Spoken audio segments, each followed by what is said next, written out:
Так, вибачте, заява російською мовою, для того, щоб на Росії також заявили. Це заява Ахмеда Закаева, председателя Кабинета министров правительства Чеченской Республики Ичкерия.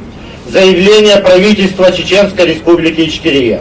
Сегодня Украина переживает тяжелый период. Беспрецедентная авантюра, развязанная высшим военно-политическим руководством России против суверенной Украины, представляет огромную опасность для всего человечества.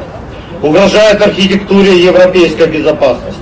Шантаж и угрозы применения силы и даже ядерного оружия не смогут изменить курс свободной Украины на интеграцию с цивилизованным миром и не сломит украинский народ.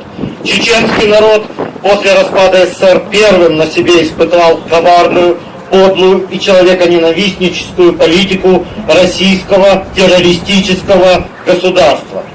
Пережившие две чудовищные войны и положившие на алтарь свободы более трети населения, чеченский народ понимает и разделяет стремление украинского народа и государства окончательно освободиться от новикового российского ига.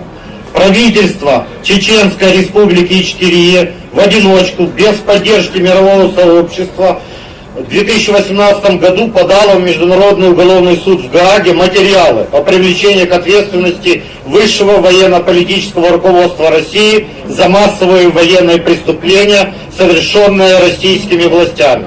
Более того, правительство Чеченской Республики Ичкерия за рубежом создало национальный трибунал по военным преступлениям России с момента ее вторжения в Чечню в 17 веке и по сегодняшний век.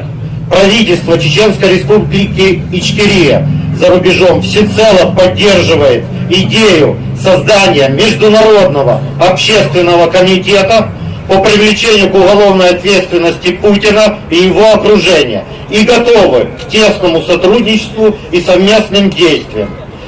Это заявление председателя Кабинета министров правительства Республики Ичкерия Ахмеда Закаева, контактное лицо, государственный министр Чеченской Республики Ичкерия Артханов Абдулла. Представительство правительства Ичкерии поддерживает батальон шейха Мансура и ее представителей, которых вы видите сейчас здесь. Слава Украине! Героям слава! Если есть вопросы, можете подойти к представителям батальона шейха Мансура, они ответят. Если да, если